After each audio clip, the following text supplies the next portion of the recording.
తెలంగాణ ముఖ్యమంత్రి రేవంత్ రెడ్డి తీసుకున్న మరో నిర్ణయం వివాదాస్పదమవుతోంది. పేదలకు అన్నం పెట్టే అన్నపూర్ణ సెంటర్ల పేరు మార్పు వ్యవహారం ఇప్పుడు చర్చనీయాంశమవుతోంది. అన్నపూర్ణ పథకం పేరు మార్చడంపై గ్రేటర్ ప్రజలు సైతం విస్మయం వ్యక్తం చేస్తున్నారు. కేసీఆర్ సర్కారు పెట్టిన ఎస్ఆర్డిపి, ఎస్ఎన్డిపి పథకాలను హెచ్సిటి ప్రాజెక్టుగా పేరు మార్చిన రేవంత్ సర్కార్ ఇప్పటికే టీఎస్గా ఉన్న పేరును టీజీగా మార్చారు. ఇప్పుడు అన్నం పెట్టే అన్నపూర్ణ పేరు మార్పు వ్యవహారం తెలంగాణ పాలిటిక్స్లో heat పుట్టిస్తోంది.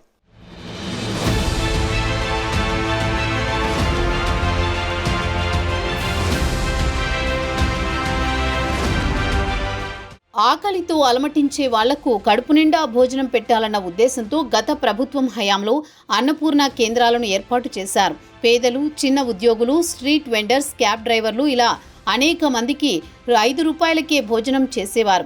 Greater Hyderabad municipal corporation పరిధిలో ఈ పథకం పేదల పాలిట అక్షయ పాత్రగా మలిచింది. కేసీఆర్ సంకల్పంతో 2014 నుంచి 5 రూపాయలకే భోజనం విజయవంతంగా కొనసాగుతూ వచ్చింది. గత ప్రభుత్వ హయాంలో 10,88,00,000 మందికి పైగా భోజనం అందించి దేశంలోని అతిపెద్ద భోజన పథకంగా నిలిచింది. ఇందుకోసం కేసీఆర్ ప్రభుత్వం 216.01 కోట్లు ఖర్చు చేశారు. ఈ క్రమంలో ప్రస్తుత రేవంత్ రెడ్డి సర్కారు 5 రూపాయలకే మధ్యాహ్న భోజనం తరహాలోని ఉదయం పూట టిఫిన్ అందించనున్నారు. 11 శాశ్వత సీటింగ్ ప్రదేశాలలో ఉన్న నిర్మాణాలు పునరుద్ధరించడంతో పాటు నూతన శైలిలో డివిజన్కు 1 చొప్పున 150 క్యాంటీన్లు ఏర్పాటు చేయనున్నారు. ఈ ఇందిరా క్యాంటీన్లలో 5 రూపాయలకే బ్రేక్ఫాస్ట్ను అందించనున్నారు. అయితే ఈ క్యాంటీన్లలో బ్రేక్ఫాస్ట్గా ఏం అందించనున్నారనేదే క్లారిటీ రావాల్సి ఉంది. ఇడ్లీ, పొంగల్, ఉప్మా, పూరి వంటి టిఫిన్స్లో ఏదో ఒకటి ప్రతిరోజు లేదా ఒక్కో రోజు ఒక్కో ఐటెం అందించనున్నట్లు తెలుస్తోంది. అయితే ఇందుకు సంబంధించిన అధికారిక ప్రకటన త్వరలో విడుదలయ్యే అవకాశం ఉంది. అలాగే మరింత పౌష్టిక ఆహారం అందించే లక్ష్యంతో భోజనం మెనూను కూడా మార్పు చేస్తున్నారట. కొత్త మెనూ ప్రకారం ప్రతి ప్లేట్లో 400 గ్రాముల అన్నం, 120 గ్రాముల సాంబార్, 100 గ్రాముల కూర, 15 గ్రాముల పచ్చడి ఉండేలా చూస్తారట.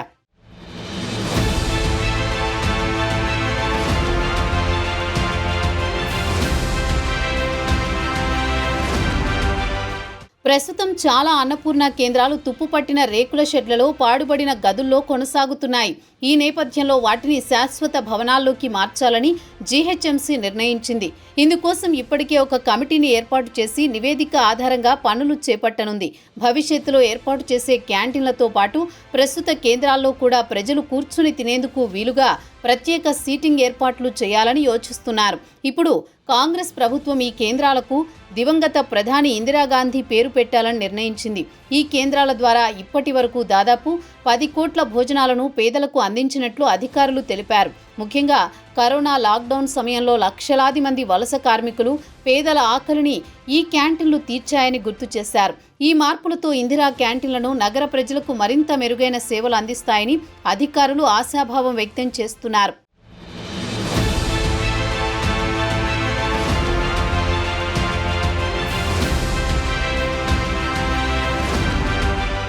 అన్నపూర్ణ క్యాంటీన్ల పేరు మార్పుపై సనత్ నగర్ బీఆర్ఎస్ ఎమ్మెల్యే తలసాని శ్రీనివాస్ యాదవ్ తీవ్రస్థాయిలో ధ్వజమెత్తారు. బీఆర్ఎస్ కార్పొరేటర్లు జీహెచ్ఎంసీ కార్యాలయం వద్ద నిరసనకు దిగారు.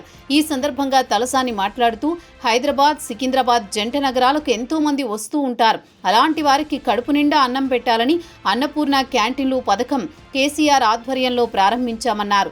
అన్నపూర్ణ పేరు మార్చాలని కాంగ్రెస్ ప్రభుత్వ నిర్ణయానికి వచ్చినట్లు తెలిసింది. పేరు మార్చాలని ఉద్దేశం ఉంటే జీహెచ్ఎంసీ కౌన్సిల్ సమావేశం ఏర్పాటు చేసి మెజారిటీ సభ్యుల ఆమోదం మేరకే నిర్ణయం తీసుకోవాలని తలసాని డిమాండ్ చేశారు. కాంగ్రెస్ పార్టీ అనేక హామీలు ప్రజలకు ఇచ్చింది. 6 గ్యారంటీలకు నచ్చిన పేరు పెట్టుకోండి, మాకు అభ్యంతరం లేదు.